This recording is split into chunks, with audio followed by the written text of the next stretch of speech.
Okay. Mayor's report. 4 things I would like to mention briefly. One, I would like to publicly extend condolences to Gary Leslie on the loss of his mother. Gary, as you know, has been the person behind the camera, maybe you don't know the person behind the camera, here for us for many years and is a very dedicated Highland Park volunteer, and so we just wanted to collectively, again, express our condolences to Gary. I would like to reinforce what Councilman Erickson just mentioned. There's a kind of a press event to kick off this discussion, what I hope will become a community conversation and a very deep level of communal engagement in the area of energy conservation, energy efficiency, et cetera. There are a number of firsts associated with this, which I'll be discussing tomorrow at this event. But the key takeaways are that, you know, there are simple things and not so simple things that people can do. This has all been funded by a federal grant that we've partnered with in Cherry Hill and Montclair in this initiative.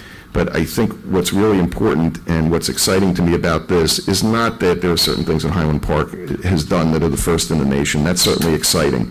What's exciting to me is that I think there will be a real opportunity for people to find the capability to make meaningful improvements in their properties, whether it's a commercial property, a residential property, a house of worship, and make that more accessible.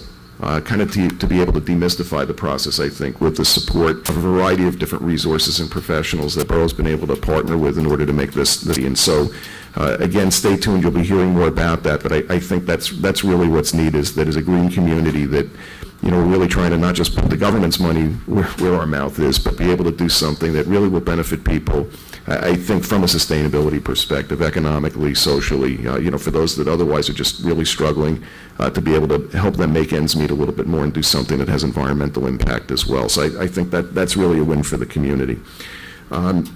Next thing I want to mention is on tonight's agenda, there is a resolution that we'll be sending to other municipalities as well as to our legislators to help us. There's it's loosely referred to as state aid, and on the agenda it's referred to as a resolution to restore energy tax receipts. There's really 2 components to this. Kathy, catch me as soon as I stumble. One is energy tax receipts. The other is something called COMTRA, which is Consolidated Municipal Property Tax Relief something. Is the A aid? Yeah, okay, not bad.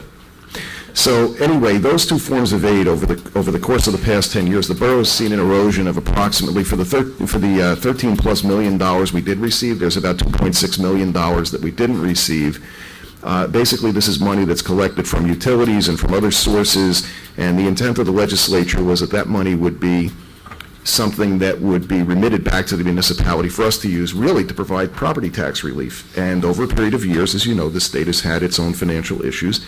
And so statewide, an increasing amount of that money, the term that the League of Municipalities uses, has effectively been skimmed, if you will, and retained by the state for whatever purposes. And while we're not questioning what those purposes are, what we're basically saying is we believe respectfully that that's our money as municipalities, and we gracefully and graciously request that we get it back, because that would be a benefit to all of us. So that resolution is on the council's agenda for this evening for passage, and I will be speaking with our legislators about it. The League of Municipalities is putting a very significant effort forth to try to advocate for local governments to be able to receive this money back from the state according to the formula that is intended. And so basically that's something that you see on the agenda.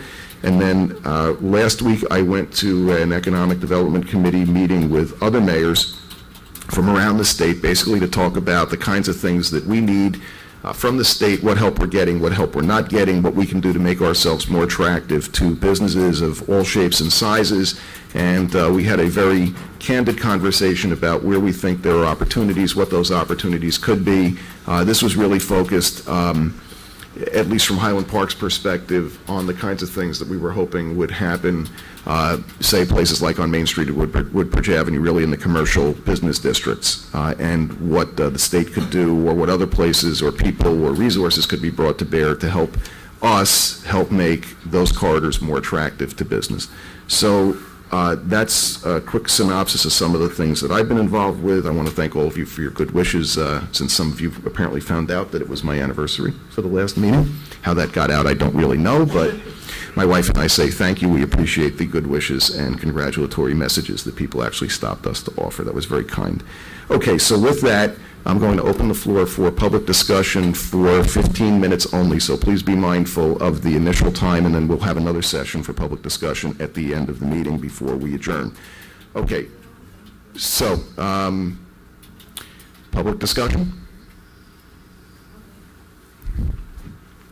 Please state your name and address for the record. My name is Sue Anderson, 63 Cleveland Avenue. I do want to make a statement on behalf of my neighbors. We have been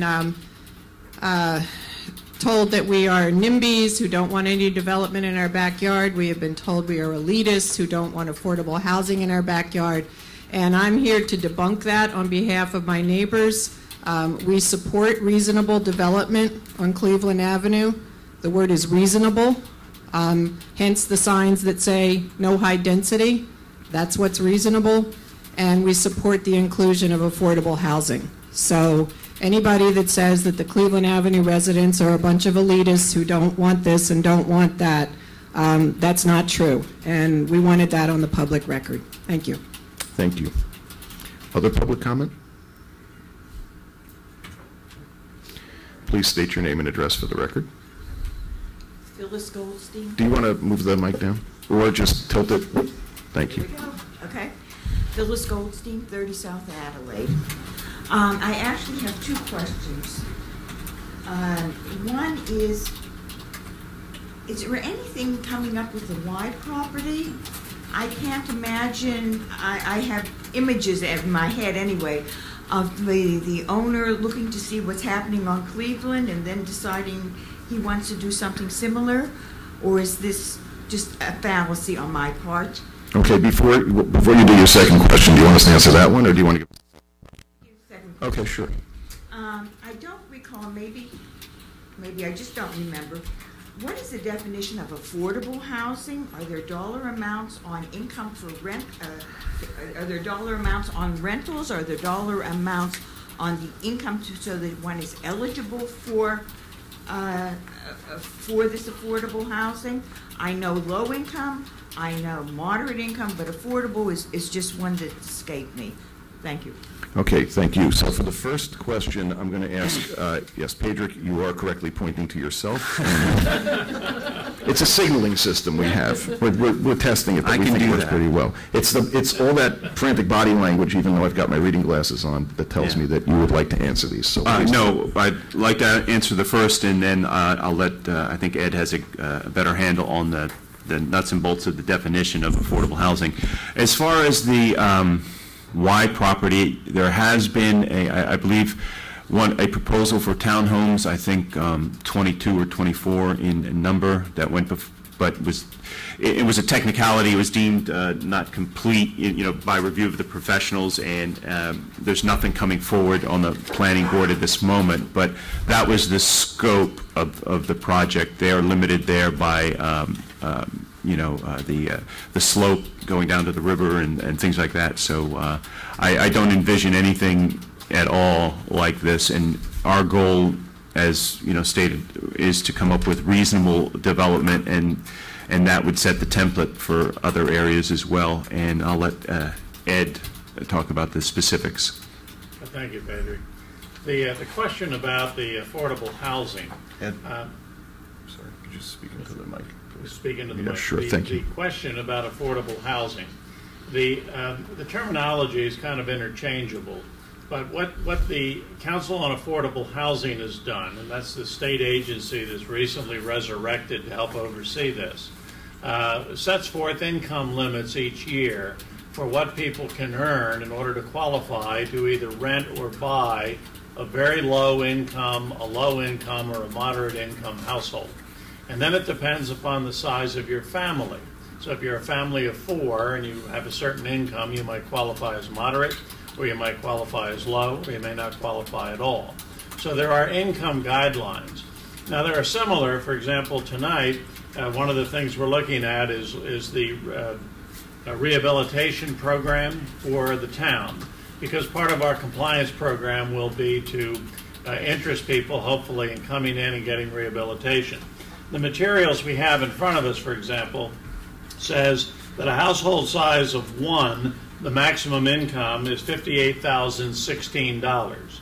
So that would be a standard for a maximum income of 1 person living in a house to qualify for our rehabilitation program. The numbers are lower than that for very low, low and moderate income, although I don't have those in front of me, but they are based upon the size of your family. And those are the folks that qualify to live in the affordable housing. So affordable housing is kind of a generic name, and then there's low, very low, and moderate income that fit into the affordable housing. That's how you define it. I have a question that wasn't asked, if I may. Ed, you're supposed to say yes, Mayor. Would you please ask your question? Yes, Mayor. Okay, I'm going to do both sides of this tonight. Just because it comes up from time to time, in the context of the Y or other properties, notwithstanding, and you may be able to comment on this based on the current litigation, maybe not, are we potentially at risk for any additional builder's remedy lawsuits under COA guidelines? The answer is no. When the town was sued with its first builder's remedy lawsuit, it was at a time when we had 2 obligations which we didn't know how to handle. One was rehabilitation, which could have been handled, but the one that was very difficult to handle was constructing 100 new homes within a 10-year cycle in the borough. And that obligation has been relieved now that the COA regulations have been challenged, and that's why we're working now on the rehabilitation. But the direct answer is that we've had our experience with the Mount Laurel lawsuit. We will not get another Mount Laurel lawsuit. We will come up with a compliance plan that will give the town protection for 10 years. Thank you. Okay, any other public discussion?